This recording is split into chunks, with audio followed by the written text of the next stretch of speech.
Goedendag, lieve Lü. Ik heb u vandaag 3 geschichtjes metgebracht van Bernhard Holtmann uit het boek O Münsterland, mijn Heimatland. Het gaat Fragen, Lusten und auch Antworten. Het was een letzten Schuldag. Morgen fängt die Vakanz an. De Lehrer had genoeg te doen dat hij dat weerige Blagentuch noch in Taum hol. Nachmittags, dat wusste hij, kam der Herr Pastor naar de Schule, so eine kleine Prüfung aufzuholen, zu sehen, was die Kinder denn sommerdeur in Katechismus und in der biblischen Geschichte erlehrt hatten. Die Lehrer hat sich hier alle Mühe gegeben, in die Lümmels von Jungs was drin zu kriegen. Aber ja, ist das so in jeder Schule, ist eine ganze Riege sitten, wo nicht viel und einige, wo gar nichts mit anzufangen was. Er hat sich seine Jungs nur in 3 Abteilungen indelt. Die erste konnte man ruhig fragen, die wusste Bescheid. Da holt kein Junge fast. Die zweite, ja, da war's alleine. Da saßen so ein Dutzend Jungs drin, die hatte eine Frage und Antwort in quält. Die konnten sie aber auch als Vater unser. Die Jungs aus der dritte Abteilung, leider ganz links liegen, die drauf ja überhaupt nicht fragen. Die olle Herr kam nur auch heran, kürde erst Glück mit der Lehrer und fragte ihm, no, düt und dat, ob die Kinder auch aardig wisst würden und so was. Dann fängt die Prüfung an. Die Jungs antworten, ob der Lehrer seine Fragen, dass der Pastor ordentlich seinen Spaß dran hat und ganz vergnügt lachte. Die Katechismus war all über die Zeit und nun kam die biblische Geschichte dran. Das ging noch eben gut. Nun muss die Lehrer aber auch als manchste Jung und die zweite Abteilung fragen. Und er reibt Jensken Kneppes op, so ein stämmigen Gottesjungen, der hat die Frage, wie hießen die 3 Söhne Noe? So ist der Lehrer, dat man fragte, schmidt Jensken sich in den Bost und kickt mit sein eine Auge den Lehrer und mit sein anderer Auge der Herr Pastor an und reibt, Sem, Cham und Japhet. Jüngskens, sagt der olle Herr, das hast du gut gemacht. Du kannst mir auch sicher etwas über die Patriarchen sagen. Wie heißen die 3 Patriarchen? Der Lehrer krasste sich stillschweigend echt das Ohr und dachte, oh, da sitzt er halt fast. Men Jensken satt nicht fast. Er brüllte ordentlich in die Schule Sem, Cham und Japhet. Aber Junge, sagte der Pastor, das hast du aber nicht richtig geantwortet. Wohl, rief Jensken und kickte ob den Herrn Pastor ganz triumphierend an. Aber du kannst dich richtig fragen. Das war die erste Geschichte, auch ging Fragen. Und die zweite, doch geht es mehr Lusten. He hört nicht gut. Die Sprechstunde wie Dr. Suhrhold was ut. Die einzigste Patient, die diesen Morgen ha, mag just die Deur echte Sektor und die Doktor hat sein Dachwerk wohl so meist gedaan. Sommerdag hat die Lü auf dem Land ja nicht viel Zeit zum krank sein. Er krieg seine lange Piep, satt sich in Sessel und keek es in Blättchen. Was ist das? Reib er auf mal, es ist das Blättchen so überkeek. Verset? Frensken verset und die Jung kommt hier ganz in den Nacht. Oh, das ist ja nett.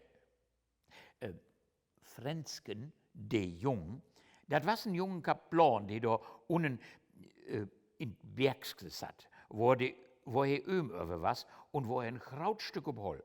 Will das just so einen lustigen, fidelen Kerl, was er sieht. Und nun, was er verset, kam dort noch ganz in die Nacht bis sein Studienfreund, der Pastor von Bullerbeek. Das war wirklich famos. Auf einmal lächelte das Blatt weg. So ein schelmsk Lachen spielte um seinen Mund, tanzte Ball um seine Unterlippe herum, verkropp sich für einen Augenblick in sein Schnurrbart, flucht dann wieder über das ganze Gesicht und sprung auf einmal mit der Wör. Kindes, das gibt Spaß. Kindes, das gibt Spaß. Lustig in die Sturfarin, dass sogar die Kanalgenvogel in seinen Korf einen anlaubten und kleinen Rolle mag. Der Doktor leib in die Sturf up und dal, qualmte und baffkete, es so eine Lokomotive den Berg heranstürend und han härtlich placiert. Non Pörsken satte sich an den Schrieftisch und schreef an Frensken, sie Neffen, düssen Brief. Mein lieber Junge, soeben lese ich in der Zeitung deine Versetzung nach Bullerbeek. Gratuliere herzlich dazu. Du kannst von Glück sagen. Eine schöne Stelle dazu in der Nähe. Der Pastor ist ein Studienfreund von mir, ein lieber Herr. Nur um dir gleich einen Wink zu geben, er hört leider schlecht. Das ist ihm selbst sehr peinlich und er hat nicht gern, dass man davon spricht. Es ist das so eine Eigenart von dem Herrn. Richte dich danach, sprich sehr laut mit ihm, aber sonst zu keinem Menschen von dem Gebrechen. Die Leute sind daran gewöhnt. Bevor du hingehst, komme, wenn möglich, hier vorbei, werde dir dann noch nähere Anweisungen geben. Auf Wiedersehen, dein Onkel. Ich schickte den Brief forts nach der Post. Nachmittags spannte ich ihn Hektor an und führte noch seinen Studienfreund nach der Pastor von Bullerbeek. Motti wohl graleeren, sag ich, als ich bei der Pastor in die Sturf kam. Wieso? Fragte ich und kick seinen Freund so lück von der Sito an. No, tu denn nie einen Kaplan, reibt die Doktor, wat anders? So, kennst du ihn denn? fragte der Pastor lück neugierig. Kennen? Er ist meine Westentasche, lachte die Doktor. Ich finde ja über, ein prächtigen Kerl, da bin ich so lustig und das ist ja nett, reibt der Pastor und rief sich die Hände voll Lute Placer. Komm, geh sitten, will erst ein Köpfchen Kaffee trinken. Ja, sagt der Doktor, bloß eins, ich will dir das vorzeigen, das ist ja lück unangenehm. Was dann, fragt der Pastor, lüt verstört. Ach, würde die Doktor wieder und morgen Gesicht, als wenn ich sich selbst einen Tand trinken soll. Es ist nichts Leiges, aber der arme Kerl hört nicht gut. Oh, sagt der Pastor, das ist aber schade, das ist ja schade. Gewiss, sagt der Doktor, aber das ist auch das Einzigste und es zahlt sich noch wohl beten. Es ist nicht chronisch, aber es ist, als ich als sagt, eine Seele von Menschen, wirklich ein Leibenkerl. Na, da muss man das all mit in Kauf nehmen, meinte der Pastor. So unangenehm es für beide Dele auch ist. Gewiss, es ist ihm selbst so peinlich, locht der Doktor wieder. Er wird forts beschämt, wam davon kürt. Darum am besten ist, nix davon erwähnen. Bloß recht harropen, das ist sie gewohnt. Sag auch die Husserlöschke Bescheid und die Lehrers, dann findet sich bald recht. Gut, dass du mich lück instruiert hast, meinte der Pastor. Ich will sie all drauf vorbereiten, ich soll nix merken. Noch eine Stunde führte die Doktor wie af. Esse in sin Hick satt, knöchelte er still für sich hin. So, nu wären beide insebt. Das Rasieren kommt von selbst. Der neue Kaplan, sagt der Pastor zu seiner Husholke, ist verwandt mit dem Doktor ut Holthoek, die er mir was. Es soll nicht Herrn sein, bloß, er hört nicht gut. Oh, leiht die Husholke söcht Korn. Das ist ja schade, so ein junger Herrn und nicht hören. Das ist wohl, sagt nur der Pastor. Wenn Süß sollten sehr guten Herrn sein. Aber das haben mir der Doktor extra gesagt, nix davon erwähnen. Der Herr wär, das selbe peinlich, bloß recht harropen, das wär ich gewohnt. Ich sag you das forts in Fürrut. Nee, gewiss nicht, werde die Husserlöschke. Wenn man bloß weht, ich soll die Wichte wohl instruieren, nee, so ein Mann mott mir leid tun, das motte. Oms kam die Köste in Pastrot. Mein nee, Köste, sagt die Husserlöschke. Ich sind gerade überlegen, diese Tage kommt der neue Kaplan, es soll so einen netten, leiben Herrn ziehen, bloß, er hört nicht gut. Und dann hört ihr auch das Ropen zum Erden nicht. Und ich, olle Mensch, kann doch nicht immer die Hauge Treppe herup und herunter laufen und die Flux ist von Wichte. Nee, das besser ich nicht. Das kommt mir auch to. Ich hef all an eine Schell gedacht, aber die hört es sicher auch nicht. Och, sagt die Köste, wir habt da so eine olle graute Schelle in der Sakristie storen. die heeft einen kleinen Sprung, wie brugt sie nicht mehr, die lässt sich der Baum sicher wohl anbringen. Ein Seel heeft noch wohl und dann könnt ihr wichtig unten pengeln. Die Plan gefolgte Husserlischke wohl und einen anderen Mann mag die Küste, was all mehr so ein Dusenkünstler was, die Schell, weil Bino so ein kleinen Klöcksken vorstellen kann, in den Neicht von der Kaplan seine Sturf an die Wand.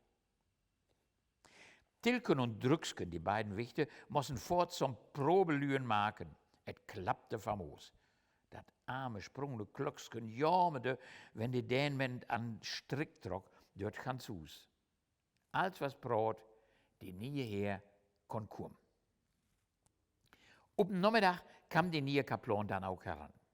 He was erst noch bis ihn den Doktor abstiegen, die haben noch allerhand Instruktionen gegeben. Morgen komm ich nach Bullebeek, dann kiek ich das am To, dat sech die Pastor men unucher. Ein Kompliment an den neuen Pastor. Damit schuf ich sie Neffen ab und malte sich den Empfang in Bullebeek also sachte ut. Der Empfang war auch wirklich schön. Der Pastor war selbst an der Bahn, seinen Kaplan aufzuhalten. Es die neue Kaplan aber dat Guten Tag, Herr Pastor, reib, als wenn ich so ein Schaffner auf ein Utröpe wär, dachte der Pastor bei sich, merkwürdig, dat Lü, die nicht gut hört, immer so Haare robt. Wenn die Kaplan dacht just so, als ihm der Pastor mit ne Stimme ankürde, wo er wohl eine Kompanie Soldaten mit kommandieren kann. Und so ging dat wieder. Der Husserlischke hol erst Deib an, als sie den neuen Herrn begrüßte. Und van die beiden Wichte kreide die eine Herre als die andere. Dat Klöcksken funktionierte auch uten FF. Der Kaplan sprung allerdings den ersten Abend ganz verfehrt van den Stuhl ob, es Tilken ob einmal an den Lüenfunk. Merkwürdig, dachte der Kaplan und muss wohl lachen, wo hier als ob Schwurhörigkeit instellt ist. Gern Herre, die kunden Lü klar macht, dass sie bei Emmerich Lück sachte küren dürfen, aber nee, vorläufig nix sagen, man kann ja Licht anstauen. Die koste da einen anderen Mann in der Sakristie auch sein Beste, sich verständlich zu machen. Und erst als die neue Kaplan in die Schule kam, die Lehrerin schlug die Stimmball über und die Blagen schreien, dass sie raut wurden bis echtere Ohren. Die Kaplan konnte sich vor Lachen wohl nicht holen. Mittags, die beiden Herren würden just an Erden, schnied ob mal die Doktor in Hus. He holt sich die Buch für Lachen, als er hörte, wo sich die beiden gegenseitig anschreien und wo schön am Düssenstreck gerot was. Nun muss die Doktor aber auch gerade den Düvel rieden. He fang auch an zu ropen, als so ein Heidenkeiper, bis dat der Doktor schließlich sagt, warum röpst du so? Ich höre noch ganz gut, wo kommst du eigentlich hierher? Hast du hier Kranke? Ja, lachte der Doktor. Zwei, die nicht gut hören können. Mit der zahlt sich wohl Bier betten. Aber ich muss hören, hab kein Tipp mehr. Adieu, Staub. Und weg war sie. Der Pastor und die Kaplan stonden und keken sich an. Bis da der Pastor doch ob einmal ein Licht upkong und ich so sagt du die Kaplan sag, sagen Sie es, Herr Kaplan, können Sie wirklich nicht gut hören? Ich, stüderte die Kaplan und wo raut ist ein Krief. Ich höre ganz gut, aber mein die Doktor, die sagt, nimm's mir nicht übel, Herr Pastor, das seh. Süßte, reibt der Pastor, nu ist mir alles klar, da sind wir den ollen Schalleier richtig um den Liebhorn. Nu vertellten sie dann beide, wo die Doktor erst so schön vernarrt hatte. So'n ollen Lechtmis, reibt der Pastor. He kann sich freien, dass es sich guten Dampf macht, aber Leute es wir kommen. Die Doktor juckelte all wir ob Holthoch to. Mangs krieg ich so'n kleinen Lachkrampf, dat kragte. Aber in de Pastorat in Bullebeek habe sich in de ersten 6 Werk nicht sein lassen. Das war die zweite Geschichte. Und zuletzt habe ich noch einen mitgebracht, die hat Höge up. In der Olle Fritz seiner Armee deinte es so einen echten Münsterländer Jungen und die Baumberge gegend. Es war aber auch ein kerlichen Baum. Die kriegen nur als eines Tages, ich muss just op Waken trekken, ein Paket von Hus, sie hatten in Hus gerade eine Schwienschlacht. Dunnekiel, sagt die so. Nu schlo in een Langhen, gerade ein Paket und dann op Waken trekken. Oh, was sagen die anderen Kerls? Bis wies, steckt die doch eine ordentliche Wurst in die Tasche und wenn du tenno auf den Posten steigst, es ist langweilig genug, dann kannst du die Wurst in aller Ruhe abwerden. Musst bloß aufpassen, dass die nicht so ein Leutnant auf dem Feldwebel durchschnappt. Sollt mir wofür in Acht nehmen, sag ich. Stack seine Wurst in und trock los ob Waken. Als sie nur Posten stund und die Luft rein war, krieg ich seine Wurst herut und fang gemütlich an zu knagen. Da kommt die olle Fritz um die Ecke. In Zivil. Die Soldat konnte ihn nicht kennen. Als die olle Fritz den Posten so süd, geht die drüber tot und fragt so recht freundlich: Na, mein Jung, was habt ihr dann da? Ja, da rot es, lachte die Soldat. Na, das schien mir wohl eine Wurst zu sein. Ja, das kann jedes sein, aber was für eine Wurst? Oh, sagt der olle Fritz, vielleicht eine Blutwurst? Nee, klinkerte die Soldat, hör op. Na, dann vielleicht eine Leberwurst. Leberwurst? Nee, hör op. Die Dusend, das ist wohl eine richtige Fleischwurst. Ah, wat, nix zu machen, hör op. Junge, rübt die olle Fritz nu, dann hast ja wohl eine piekfeine Mettwurst. Das ist rot, sagt die Soldat ganz stolz. Ja, sagt die olle Fritz, nur rot aber auch es wie ich sin. Oh, meinte die Soldat so lückenmächtig, das wohl so ein Kaufmann ziehen. Nee, hör op, sagt die olle Fritz. No, dann bist du vielleicht ein Bürgermeister. Auch nicht, hör op. Bist du vielleicht wohl kein Minister? Hör op, lachte die olle Fritz. Dunnekiel, bist doch wohl kein General? Fragt die Soldat und et war ihm allück benaut. Hör op, lachte die olle Fritz. Na, Herr. Mein Herr und die dröbt die Soldat, dann bist du ja wohl mein Herr und König selber. Dat is rot, sagt die olle Fritz. Düvel nochmal, damit regte die Soldat den ollen Fritz die Wurst, dann hol mir die Wurst erst fast, dann muss ich ja präsentieren. Und das war's für vandaag. Gut geworden.